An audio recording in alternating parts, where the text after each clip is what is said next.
Hi everyone, my name is Dr. Adeosun Afolabi.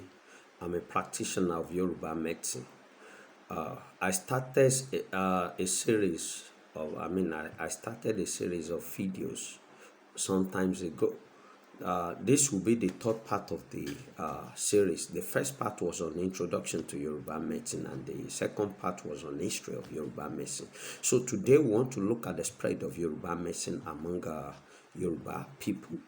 And then when I said Yoruba people, I mean the Yoruba people in Yoruba land, that is southwestern Nigeria, part of Cameroon, and then part of Togo.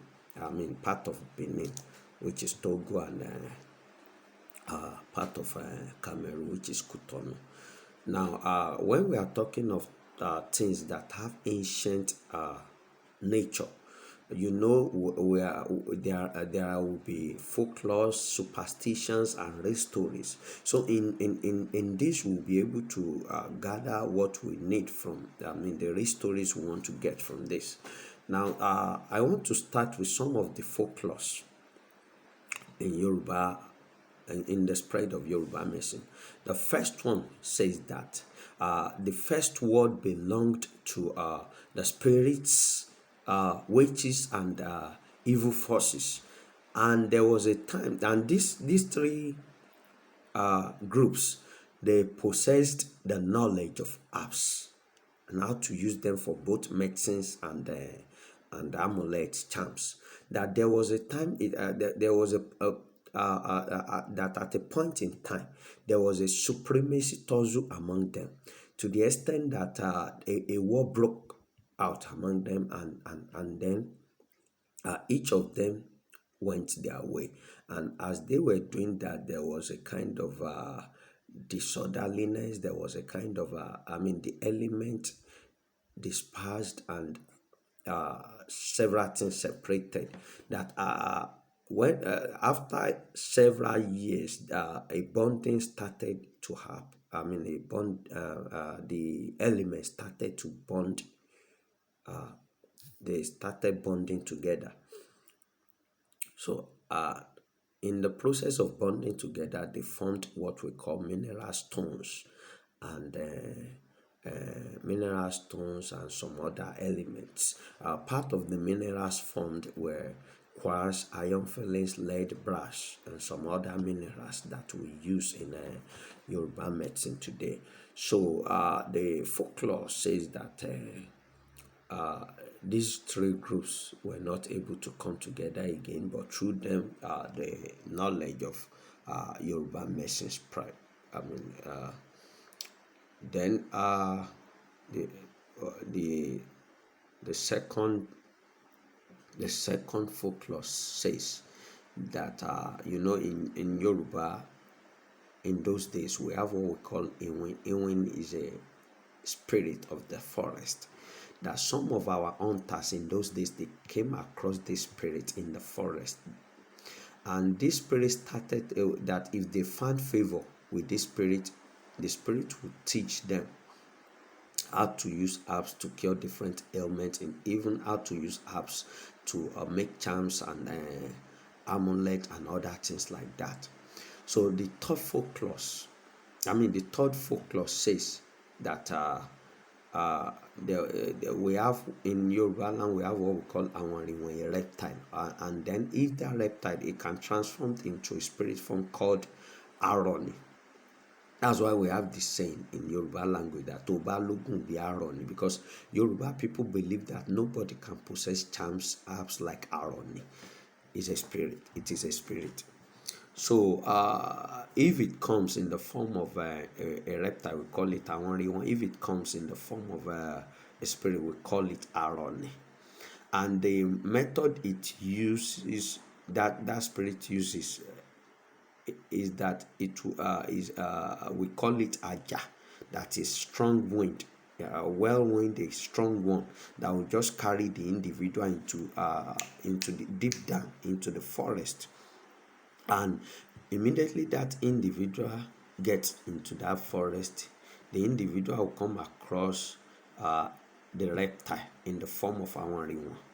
or even the spirit in the form of irony, and it will start teaching the individual how to prepare herbs to cure different ailments and how to use them for amulets and charms. And then there is another one. There are some strange animals in those days. These strange animals, according to what we heard, that they would transform themselves into human beings. They will come into the main market in villages, and they will start buying and selling. That some of these animals make friends with human beings, and they started teaching people how to use herbs to cure different ailments. And even that some hunters, they came across some of these animals that inside the bush, inside the forest, and these animals taught them how to use herbs to cure diseases and even to make amulets.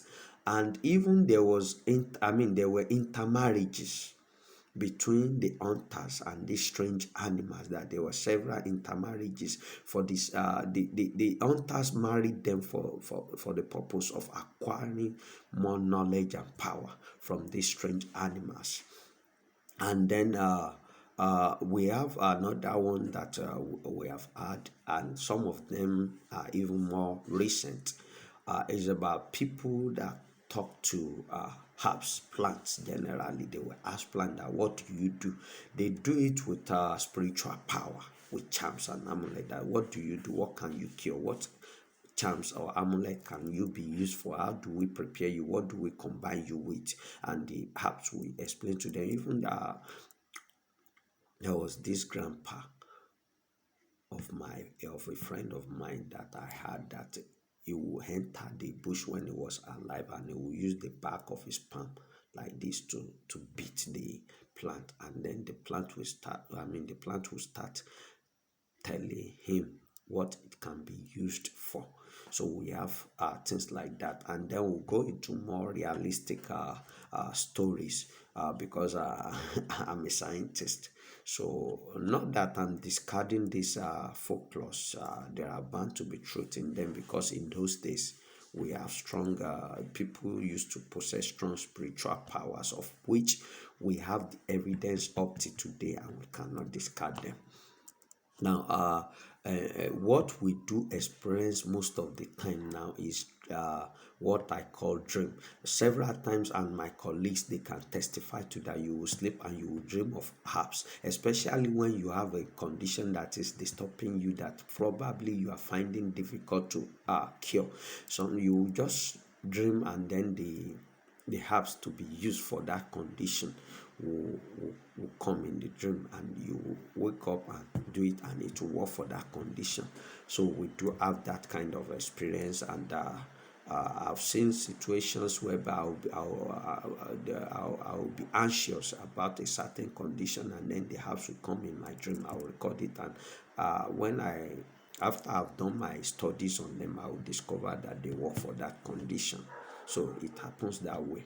And then another one is that sometimes when we are going on the road, or even sitting down meditating, or even sometimes doing other things, some herbs will be coming to our mind that they can be used for this, and you will test them and they will work for those things. So these are the methods that we can say methods of the spread of Yoruba medicine among Yoruba people.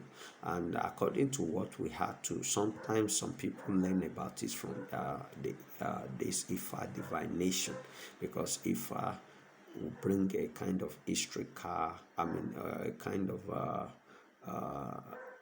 what has been used before in its history, to bring it out that when so was sick, that this was the herbs used to cure that particular sickness, that herbs can still be used to cure the same sickness today. So that is we have several methods. This, to my knowledge, everything I explain here are the ones I know. So that I know, and they are documented by me. And most of what we have, they are oral stories, and they are universal among Yoruba people. So thank you for listening. Today I will introduce again my product to you. That is you can see Tetra Power. It is called Tetra Power Cleanser. So it can be it cleanses four major parts of your organs, but it cleanses the whole system. Only that on these four major organs it has more effect: the blood, the liver, the colon, the womb. Then it cleanses the kidney. In fact, several testimonies have been received on its effectiveness. So it is an ancient formula from Yoruba Medicine that we use to do detoxification for people. So you can order for your own, and you can even WhatsApp me or send me a message to become a distributor of this product.